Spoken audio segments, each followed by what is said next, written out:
Thanks, Eric. Yep. There's a few more people. Maybe give it 1 minute before I get fully into it, but at least I can give a little short introduction. So, for those of you who are here and listening in, um, this is a presentation about information architecture. So, how do IA, the play on words? Recently, I moved from, well, recently, it's actually a couple of years. Recently, I moved to British Columbia from Baltimore, of all places, where I lived for about 30 years and worked with several digital agencies and learned a lot about web development and design and strategy and things like that. But information architecture is a very important part of that for an effective user experience, as you can see here. What I'd like to do is see if we can take a slightly different approach, and I want to make this a little bit more audience voting, if you will. So if you want, I'll get started with some of the beginning basics of information architecture just to provide everyone a little bit of context, a little bit of background, if you will, about what information architecture really is, what drove the point of this presentation, if you will. But more importantly, you're here, and I want to make sure that you are heard and that you are understood, and more importantly, that you have a say in how this presentation goes. So there's about 30 some slides that I can go through and just kind of talk through it. If you just want to kick back, that's totally fine. But if you want to focus more on what information architecture means to you in your projects and your life, you are a user of websites and applications and things even beyond digital where information architecture applies. So if you want to participate a little bit more, just say something in the chat saying something like basic or something like that, or Q&A, and we'll focus more on addressing any of the questions that you might have. If you just want the full presentation, then say full presentation. So I'll take a look at the comments after I get through kind of the initial first few slides and see what it is that you want. And if you want more engagement, I'll answer any questions that you put in the comment section. I'll do that anyway after we get through the slides, but you'll have more time. And yeah, we'll go from there. So let's get started. So first and foremost, information architecture has kind of started to lose its meaning. And that was the motivation for this kind of basics, maybe in-depth discussion about what it actually is. So first off, it's more than a sitemap or content types. A lot of times when people say, let's improve the information architecture, one of those two things is coming to mind, and that's what they mean. And they're not necessarily wrong, but yeah, this is not about artificial intelligence, but it is about information architecture. So just a little background about myself. I am Chad Hester. I'm a technical consultant and solutions architect. I've been working on the web for about 25 years, working with largely open source technologies like Drupal for 16 years. I've been an information architect and UX strategist for about 13 years, big advocate for open source software and UX. And my digital services company in Canada is called Mindite. You can also see my LinkedIn profile here if you wanted to get in touch with me. But enough about me. So a few acronyms that come up because we use these for brevity, but it's important, I think, for you to understand what these mean as we go through and if we mention them. IA is an abbreviation for information architecture, not AI for artificial intelligence. UX means user experience. That is what a user feels, what steps they go through, things like that. And UI is different. Think of it sort of like paint in a hotel versus was the pool clean and was I upset about it? Or did the concierge tell me a good restaurant? That's user experience versus there's green paint in the hallways and it has a really funny carpet. That's more user interface and maybe the key cards. KPIs are key performance indicators. Sometimes these come up for talking about success, and a performance measurement framework may come up as a way to monitor that. I have another talk at 3 o'clock that delves a bit more into that last point, but just in case we do mention it, that's what those acronyms mean. So typically I do this presentation in person, but you can put in chat, who are you?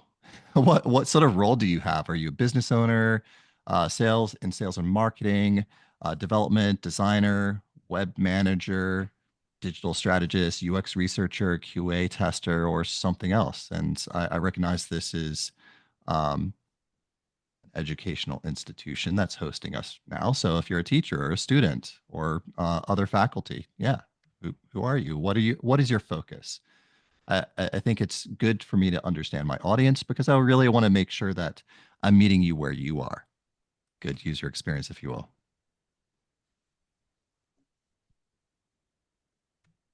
And as we're getting underway with getting some of those responses, I also want to make sure that you understand if this is a presentation for you. There's a QR code here for you to be able to see the slides. Go ahead and take a picture if you want. I'll leave this up while people weigh in chat.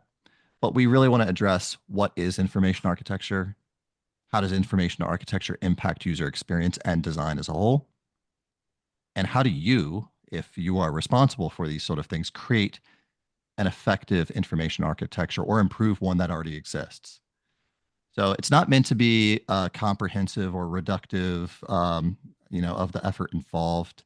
It's perfection is a subjective thing, and I think it's important to really understand what we can test to prove whether or not something is great information architecture. So I see in our chat here that folks are saying design, developer, various titles, developer, some dabbling consultants with IA, front end developer, full stack, UX front end.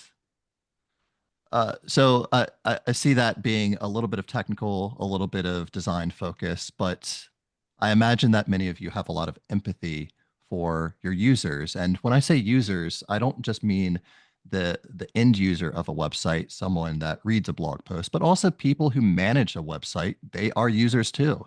If you can't manage a website very effectively, then well, the end user isn't going to have a great experience either. So I think empathy is very important as a component for information architecture and user experience as a whole. This link and this QR code will be repeated at the end of the presentation. So if you miss it now, that's okay. If you come in late, that's fine too. But what is information architecture? We already said what it's not. It's not just sitemaps and content types, but really it's a discipline that focuses on making information findable and understandable. It feels like a vague definition, but you know it when you feel it. When you, as a human being, are trying to find something, or when you do find it, trying to understand it, you know when you're having difficulty. That is an opportunity. It's a major aspect of user experience design, sometimes abbreviated UXD. It's really fed by user research and testing. And we can test a lot of different ways. And we touch a little bit on that here. But again, you can look at additional resources to learn a more comprehensive list of testing and prototyping and research methods. If you do a good job with information architecture, it provides accommodations for the human beings, the people who are looking for that information. And it can also decrease technical debt. And what I mean by that is if you do a really poor job constructing an information environment, well, sometimes you need to migrate to structured content, and that can be expensive and to the point where sometimes people don't invest in that because it's just too much work. But it compounds over time as you make systems more full of content and more complex. Now, we want to make sure that we have a highly performant system. There's a lot of changes that occur in a technical landscape. So, for example, SEO was the big thing that makes things findable outside of your own website. But then you have a big shift over towards AI and other tools that scrape websites without really looking at the layout, the design that you intended, or at least the visual design that you intended. And it's important to have structured content to be able to satisfy that understanding of these automated systems, whether it's an event, when does it happen, where is it happening, who's involved, what's going on there, how do I get tickets? That information, if it's not structured, if it's just thrown in a WYSIWYG, maybe AI can make sense of it, but you're going to potentially make that a little bit more challenging. And a lot of information architecture comes from the foundations of library sciences. So this isn't new. The way I organize not just where the books are located, but really anywhere else in the library that you need to go, like periodicals and microfiche. I'm really dating myself at this point. And the design of spaces. So if I'm in a museum, not just a library, how do I find myself into the archaeology exhibit versus the, space and science exhibit? Well, that's signage, that's your navigation cues. And in a digital world, it's no different. Those are things that we really focus on. So that's where I really want your brain to go when you think of what is information architecture. Findable, understandable. And there are 5 key points of information architecture. A lot of folks who manage content using content management systems or similar things understand what a content type is. But content types also have relationships. So that's why we refer to it as more content structure. How is it structured? How does it relate to other things? What makes it unique? A blog post, an event, a staff bio, things like that. Taxonomy comes up quite a bit. This is the categorization of things. We'll talk about that in a bit. Navigation. Everybody understands what a menu is, or a sitemap, or something along those lines. And then search, of course. I type in a keyword, I try to find something. But the one that a lot of people really forget is labeling. If you see a word in a menu or on a page, like a blog post, that you don't recognize, would you click on it? Would you understand it? Would you understand what it can afford you? So button labels or taxonomy names or things like that. If it doesn't resonate with your audience, it's not a very meaningful label. So we try to be thoughtful about those things. So we want to get the balance of these 5 points in any digital system or even non-digital systems really understood before we start building and designing, or if we're improving something, understanding the current state of those things to be able to make those improvements. So, like I said, consider an event page and its different event information points. So you might have a location, or you might have a list of speakers. That's content structure. And that location may be yet another page, another content type with its own information, like directions to get to a place on campus or something along those lines. And taxonomy is the classification and grouping of information. That will feed things like filters for search, or it will give you context of the type of article that you might be writing. Maybe it's about politics, or maybe it's about sports. That's taxonomy. And taxonomy can even be things like tagging. And you see this, hashtag something. This can get very unkempt in a system. And a lot of times, information architects will come along and try to clean that up to make sure that it's meaningful and useful. We talked about the labeling systems that mean something to your audience. And navigation strategy isn't just about your main menu. Sometimes you might have a very large website. University sites are a good example of that, where you kind of drill down into little pockets or silos, but you still want to get back to the surface. So you have primary navigation, secondary navigation, and you'll even have oftentimes a supplemental navigation on a very large information site. That might be navigation in the footer. That might be a sitemap page, something along those lines. And I think we've all used search at this point for various things, especially in academics, where you're trying to find something in a large information system, And without good filters, sorting mechanisms, and facets, which is slightly different, paging mechanisms, without those affordances, you might not be able to find what you're looking for, and that causes frustration. So we want to keep those 5 points in mind at any time we're either creating some new information architecture or improving something that exists. We want to analyze our intentions in those areas. So we want to take a moment and just to reflect on what does information architecture do for user experience and design. And when I say design, yes, that means visual design, but that could also be system design, what systems are being used. Like maybe I use Solr or Elasticsearch for my search engine in the background because it's really good with faceting or with multilingual or whatever I'm trying to do versus a database search, which might just be SQL queries and things like that. So having a technical background, I'm personally very sensitive to that. And you can be too if you do. But if not, you can always work with someone that is technical if you don't have those chops, because really at the end of the day, you're trying to focus on those 5 points and improve them and then work as a team when you have that luxury of other people that are very skilled. So it is a team exercise. One of the most common complaints, and I've worked on hundreds of websites that I hear from people when I'm first engaging them, is I can't find what I'm looking for or I don't understand something. And this is usually from end users, but this even comes up with people who manage a website. And those are very strong indicators of an information architecture problem. So always listen for those because that's your time to really stand up and shine. Now, since I saw in the chat, most people want to see the full presentation. Here we go. Let's kind of dive into this a little bit more. So user experience, let's talk about that. There is so much that you see when you go to a website or use an app that means something in terms of your information environment, the tasks that you can complete as a user, but there's that much more, so much more that goes into making that something that's presented to you that provides you with little indicators that say what you can do. There's a lot of thought and intention. And there's also a lot of lack of thought and intention when things just don't go really well. People change, organizations change, and technology changes. So when that happens, we need to sometimes make adjustments to our systems to make sure that they're still relevant and effective.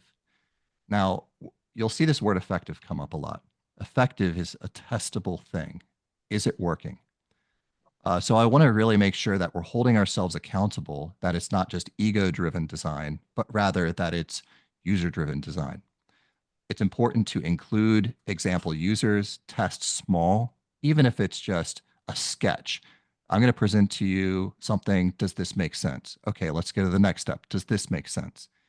Sometimes just validating an idea as quickly as you possibly can with a sketch allows you to invest a little bit more at a time. Those little cheap investments grow to bigger investments. And if you fail early, it's a lot cheaper and a lot less time consuming. And you haven't really emotionally bonded yourself to a solution yet. You're allowing your audience and your stakeholders to kind of guide your hand a little bit.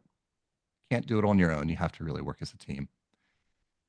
So there's a few things in an image here. I realize that if anybody has a visual impairment here, you probably can't read what's on the screen on the right-hand side. So just to really highlight what we have, the top of the iceberg, what people see is things like copywriting, graphics design, user interface, and interactive design. That's the things that you experience as a user, but you're not experiencing, the bottom of the iceberg, things like contextual requirements, user research and strategy, the IA itself. There's a lot hidden there.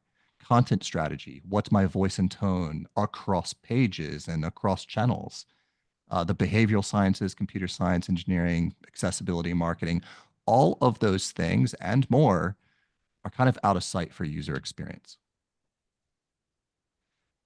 User experience is also a lot of different disciplines, and information architecture is one big part of that. There's a link. I don't have a QR code, but there's a link on here. It's called the Disciplines of UX.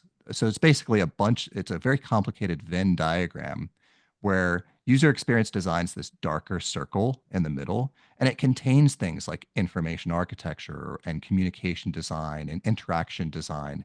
And there's some things that kind of eke out of the circle of user experience design, like industrial design starts to, like mechanical engineering and electrical engineering, not really in user experience design, but it touches those surfaces that then can be. So, if I have plumbing in a hotel, I would hope that it works. If it doesn't, then it might touch things that don't really allow things to work. And the same is very true of components of your website. So that search engine that we were talking about earlier, the interface that you create, that is part of the user experience design. But the fact that it exists gives you that affordance for that interface to really work. And nobody knows all these things. So understand your role in user experience design is but just a portion, and working together with other skilled people can really make that user experience design that much better. So let's talk about our next major question. How do you create or improve an information architecture?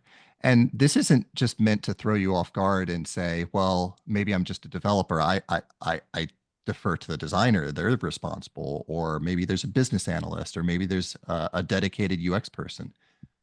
Everybody has some perspective that they can bring to the table to help improve or create something new. So you might consider creating what's called a RACI chart. That's responsible, accountable, consulted, informed, to understand what people's role is in a project. And in terms of, and you can look up what a RACI chart is and how to create one. So I'm not going to go over that. But the point I'm making is, as a developer or as a marketing executive or whoever you might be, you still have a perspective on what the information is, how people might try to find it, how you might manage it, and how you may want to present that in a system like a website. So that's where you try to find yourself, is where are you among these different roles, and how have you designated these roles in a team to be responsible, accountable, consulted, or informed about any task that you're working on. Like who's working on the taxonomy, who's working on the navigation, who's creating wireframes and testing those out to see if we can put those in front of support users, that sort of thing. Now, support users, they are kind of a predecessor to beta testers. Beta testers are a much larger audience. Support users are just samples of people that are from your audience to test the earliest designs, for some context here. Now, we do make a distinction between subject matter experts and stakeholders. Stakeholders are usually a little bit more tied to the success of a project that you're working on. Subject matter experts just know a lot, and they may be the same person, they may be different people. So these roles can overlap sometimes. As a consultant, I can tell you, I wear a lot of these hats. So I understand sometimes you really do play a lot of these roles, and that's okay. Just get your hands dirty. So let's kind of pivot a little bit. Now, we just talked about here the ideas of what we need to create or improve, and here are the things that we need to keep in mind. But how do we do that? How do we improve upon it? So I want to put together a few things that will help with information architecture and user experience research to really take that into consideration. So 3 points: who, your users, which can include the people who manage the website; what, the context, I have an event or I have a blog or something like that that I really want people to understand, or I need people to fill out a form, that what, and then why. I think that context of why is oftentimes overlooked. The purpose behind something can really change your priorities of what it is that you focus on doing. And it kind of pulls you away from emotional reactions. That why of, I have a university website and it has an admissions set of pages. Why? Well, because people need to apply for financial aid. People need to understand what majors are available, what coursework is involved, what schedules, what professors, what their background is, the format of those things. So the why is because I want people to go to my college, or I want people to have a successful experience while they're at the college. I want them to know uh, who their advisor is. I want them to understand where they can live and what's in the environment. So why isn't so much the what and the who. It's that context of, well, why? Because they want to have a good time. They want to get their coursework done. And I'm saying this in the context of a university. You can apply that why to a for-profit business because they need to make profit, or you can apply that to healthcare because people need to be healthy. That's your why. Always start with why. There's a great author, Simon Sinek, who has a whole slew of books. Start with Why is a good example, but those are the good kernels of research. So any exercise that you start off with, whether it's an existing uh, product or service, or if it doesn't exist and you're starting off with it, really focuses on those 3 points: the users, the context, and the content. If you already have something that exists, that's great. That's actually clay to work with. It's already molded somewhat, and maybe you just need to improve on it. Your audience, if you don't know who you're serving, then how can you effectively serve them? How can you test with them? And I think this is where people sometimes get confused between audience segmentation, demographics, and personas. These are similar but not the same. So segmentation is my maybe, for example, uh, teachers versus students. Segmentation. I'm not saying how old they are. I'm not saying what music they like. I don't say where they live or how much money they make. It's just segmentation for the sake of a label for you to say, generally speaking, here's what it is. Then you can talk about their activities, their motivations, things like that. Versus demographics, which we just illustrated a little bit with things like, income and location and age. And then personas are fictional characters like Susie Student or Tommy Teacher.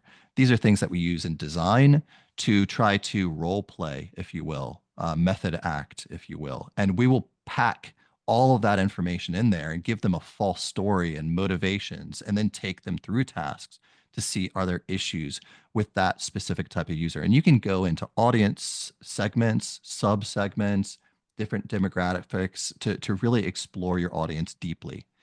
But understanding needs, desires, motivations, dislikes, frustrations, that's all very important in terms of empathy and good design.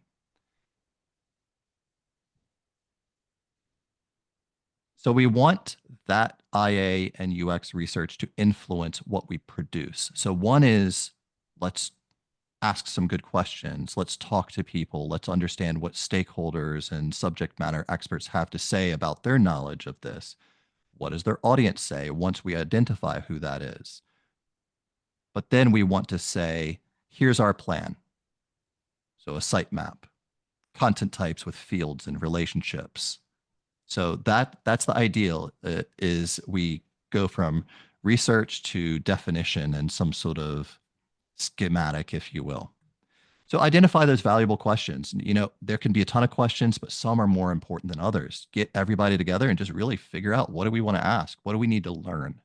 Do that research and create diagrams. I can't stress enough. Diagrams are a much more effective way of communicating an idea.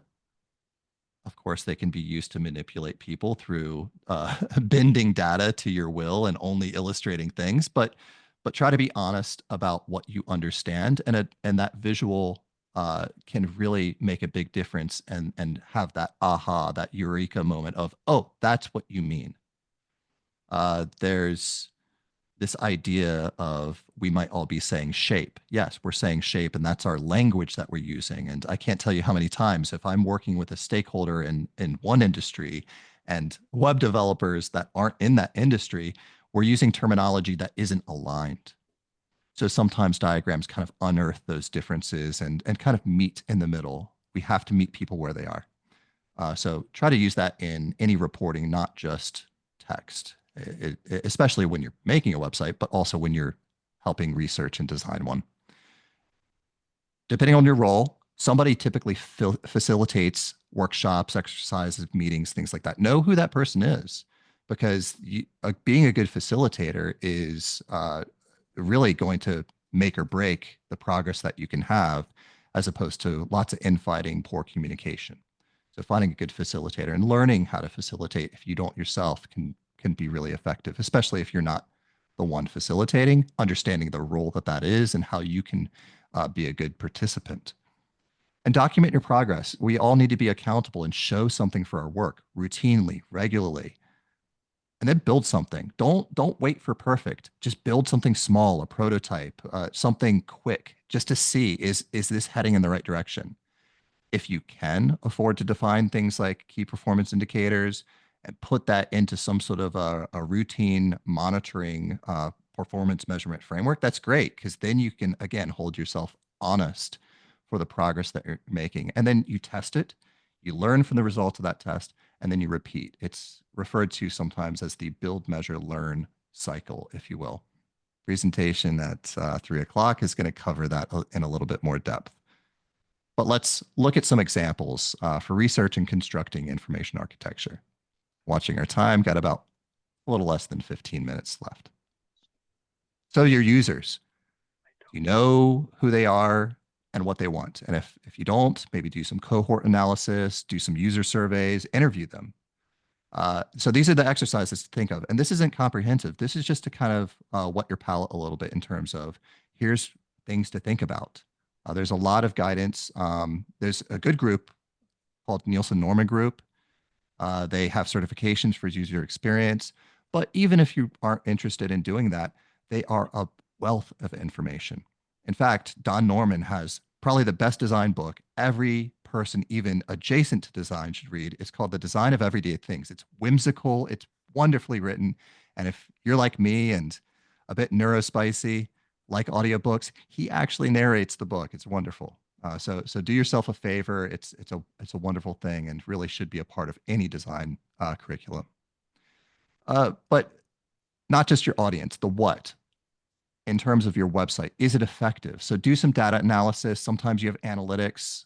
Sometimes you have things like heat mapping, and sometimes you can use prototypes to test whether or not things work. And if you don't know what paper prototypes are, I swear by these. You want crude, quick. That's what you want because that gives you quick test results. And you don't need a lot of people. 5 people. That's all you need. Just 5 people. After that, you start falling off in terms of probability of being in the ballpark, but you need good samples of those people. So if you have a lot of audience segments, 5 people from each segment for your test and make sure that you understand the activities that they have. So things like user story mapping can be a really good exercise to understand what people need to do and prioritize those. Another thing that I think people forget is that content doesn't live in a vacuum, or interfaces don't. You're not just going to a form and that's your only touch point for this website or digital interface. Blog post is not the only place. People experience content on a website or on an app in steps. So what does that mean in terms of your organization's goals? Like, do you have a conversion funnel? I mean, that's pretty easy if I go to a movie theater and I say, I just want to check the show times. Well, what are the steps involved? Is there any pain along that path? Or I'd like to purchase tickets. Well, that's a conversion. I want to lead them to that, but I don't want to lead them there too early without context to be able to make an effective decision. So understanding and empathizing with processes like that, you can diagram that using user flows, and you can understand their journey too. So an exercise I promote a lot is user journey mapping. It's different than a flow chart. The steps, that's just user flows. User journey map shows those flows, but it also shows the thoughts and the emotions a person has at each step. Are they feeling good? Are they feeling bad? Because those can be motivators to act or stop. And in terms of touch points too, like what are they using? Is it an email? Is it a website? Is it a flyer they got in the mail? And moving through that journey, that's their experience. So it's not just the website. It doesn't live in a vacuum. So be sensitive to that experience. We're always going to come back to surveys, interviews, and testing. You want to know how things are going and come back to those. But context is important too. So why should we build or improve this website? How do we know if we're succeeding? So there are a number of different questions that you can ask yourself to really understand the why, the purpose of improvement and the importance of it. I don't want to do work that's needless. I don't want to do work that just makes somebody feel good. That's not as valuable as knowing that we're making a measured improvement or that we're getting good feedback from people saying, this is changing my life or changing my business outcomes. So try to detect those things. There's a few different ways to do that. Um, but I really think that starting with KPIs is one of the bigger one. And then the content itself, this could be your blog post, this could be your events, this could be a whole slew of information that already exists. So do a content audit, get rid of the stuff that no longer serves you, only maintain the stuff that you need to, and use analytics, use the data if it's available. And if it's not, set it up.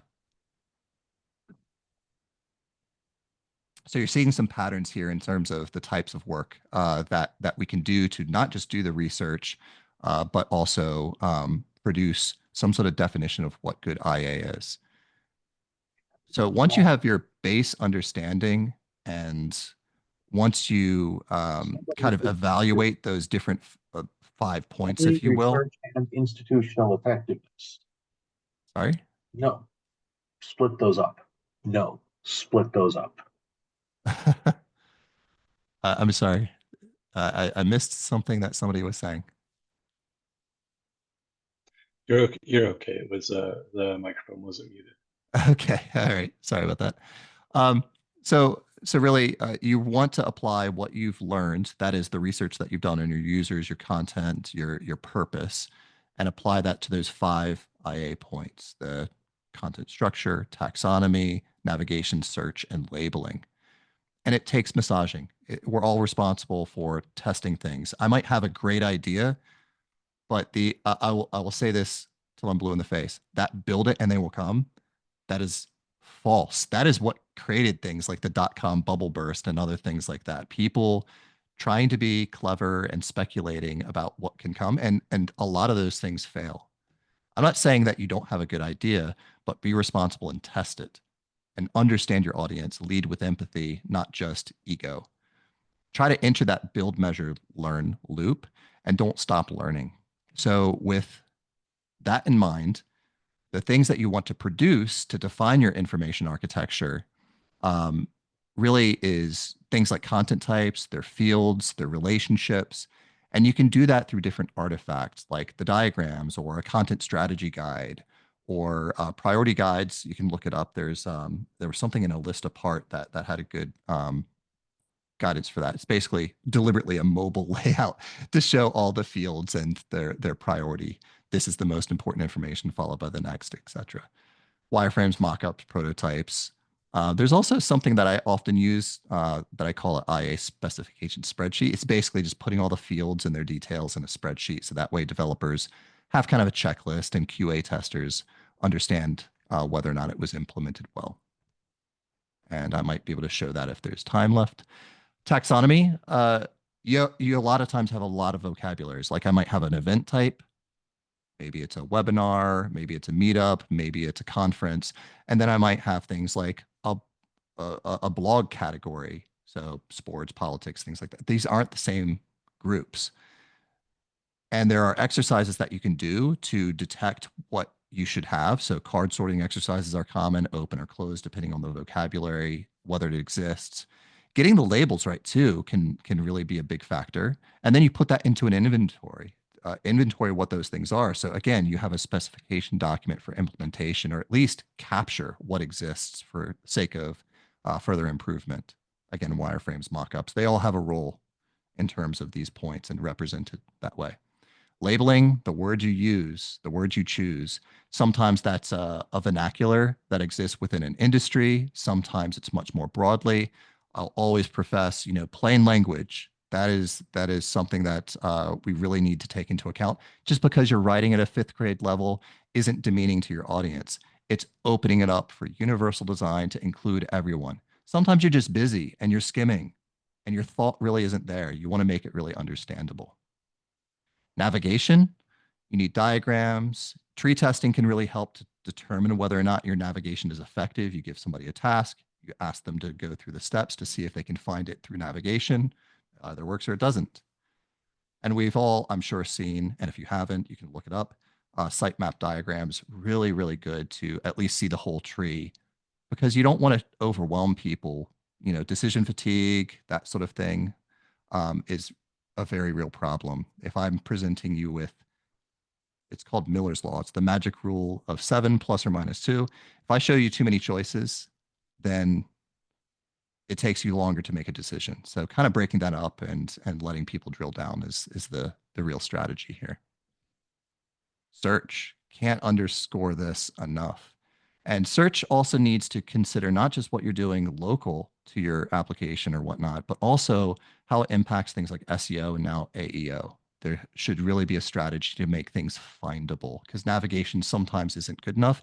And we all use digital interfaces a little bit differently. Sometimes people like menus, sometimes people go right to search. If I need to buy oven mitts, I'm not going through your navigation, I'm just typing it in. But maybe you do want to. And there's no judgment. Know your audience and know that there's going to be some variance. So by now, you should probably be noticing quite a trend.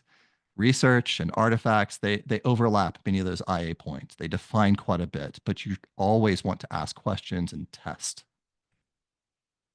And then you repeat. There's no perfect. It's just where you are and how you're doing and whether or not it's effective. Continuous improvement's really important too. Look at that. I got a timer. Just let me know. Uh, I always tell people that education is kind of this graph, if you will, where you just don't know something and maybe you've encountered it, but it just doesn't register.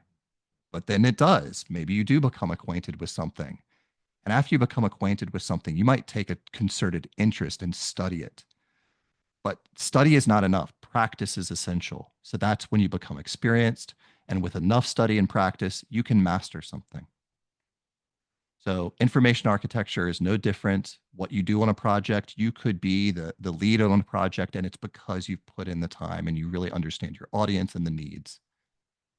So if you want to learn more, find yourself a mentor, attend social events like this, participate, get your hands dirty, study and practice those things. And just because you have one tool or one method doesn't mean that you can't do other things. So try other things and then repeat. There are a few different resources that I can't recommend enough. I'll leave this up for just a second. The Polar Bear book, as you can see on the right, is the information architecture for the web and beyond. That's what really hones in on those 5 points. How to Make Sense of Any Mess is probably one of the easiest related IA books that you can find. It's so whimsical. I think it's celebrating its 10-year anniversary now. So there's a special release of that. Content Strategy for the Web. They also have a podcast, just contentstrategy.com. It's such a great podcast. They do talk about IA a lot. Don't Make Me Think, Lean UX, Design of Everyday Things we talked about earlier. uxdesign.cc, great resource if you're into UX. But definitely check these out if you want a bit more. And that link for the slides is right here as well. So if you missed any of those points, you can pull up those slides and go from there. And if you want to do some good work together on a website, please do get in touch with me. I always enjoy good challenges and exploring making websites better or making better websites. Thank you very much. Any questions from folks before we break?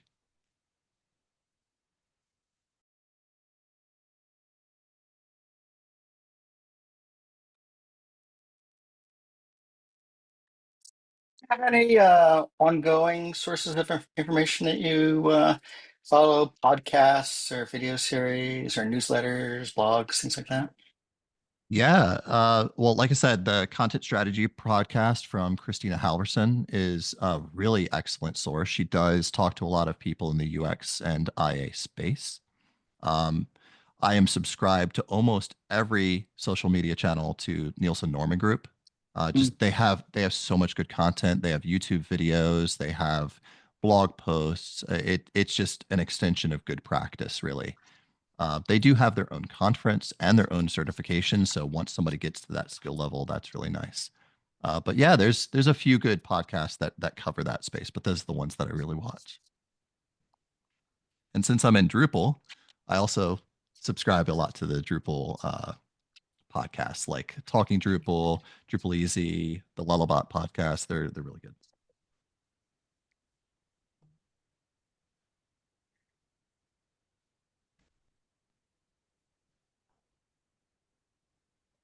Since I mentioned it earlier, there are a lot of templates that I use to inventory things like what are the designs, what navigation do we have for menus. Again, sitemap diagrams are really good, but this is good specification definition, different content types and the structures that we may have, taxonomy structures. So again, you can tell that I work with Drupal a lot.